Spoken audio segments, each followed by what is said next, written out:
آپ بغداد کی کسی سے اپنے شاگردوں کے ساتھ گزر رہے تھے کہ رستے میں ایک شرابی نشے میں دھت پڑا تھا۔ اس کے کپڑے میلے تھے اور حالت بہت خستہ تھی۔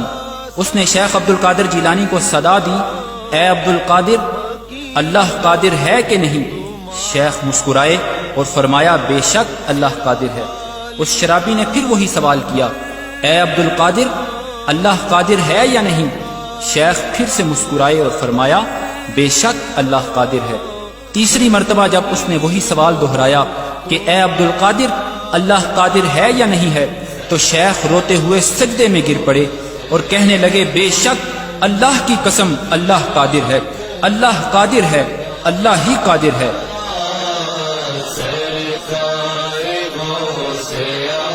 پھر انہوں نے اپنے شاگردوں کو حکم دیا کہ اس شرابی کو یہاں سے اٹھاؤ، اسے نہلاؤ اور کھانا کھلاؤ۔ ان کے شاگرد بہت حیران ہوئے اور شرابی کے سوال کی حقیقت پوچھنے لگے، تو شیخ نے فرمایا کہ اس کے پہلے سوال کا مطلب تھا کہ کیا اللہ میری توبہ قبول کرنے پر قادر ہے یا نہیں؟ تو میں نے جواب دیا، بے شک اللہ قادر ہے۔ اس کے دوسرے سوال کا مطلب تھا کہ کیا اللہ مجھے تمہارے مقام تک پہنچانے پر قادر ہے یا نہیں؟ تو میں نے جواب دیا، بے شک اللہ قادر ہے۔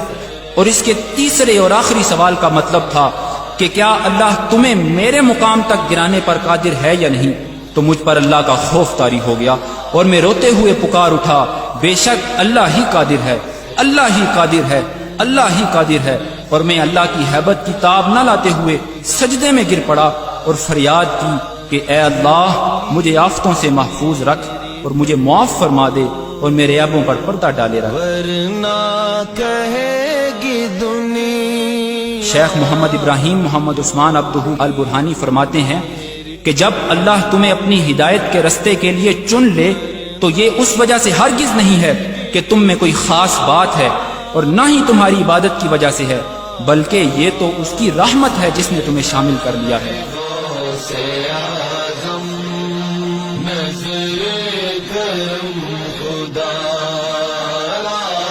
اور وہ اسے کسی بھی لمحے تم سے چھین سکتا ہے، لہٰذا کوئی بھی شخص اپنے عمل یا عبادت کی وجہ سے دھوکے میں نہ رہے کہ وہ بھولے بھٹکوں کو حقارت کی نظر سے دیکھنے لگے، کیونکہ اگر تم پر اللہ کی رحمت نہ ہوئی ہوتی تو آج اس کی جگہ تم ہوتے۔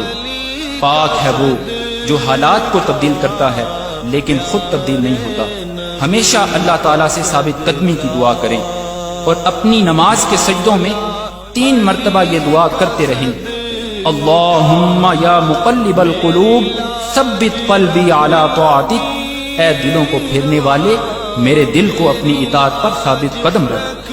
کیونکہ کسی بھی قوم میں حقیقی تبدیلی تب ہی ممکن ہوتی ہے جب معاشرے کے افراد کی انفرادی اصلاح ہو جاتی ہے اور دلوں کی پاکیزگی سے قوم میں باہمی محبت اور اتحاد پیدا ہو جاتا ہے، تب ہی قوم ایک یکجا اور عظیم قوم بن کر اٹھتی ہے۔ آؤ پہلے اپنے اندر تبدیلی لائیں، آؤ محبت اور اتحاد پھیلائیں، آؤ نفرت اور تفریق مٹائیں، آؤ اسلام کو دوبارہ عظیم بنائیں۔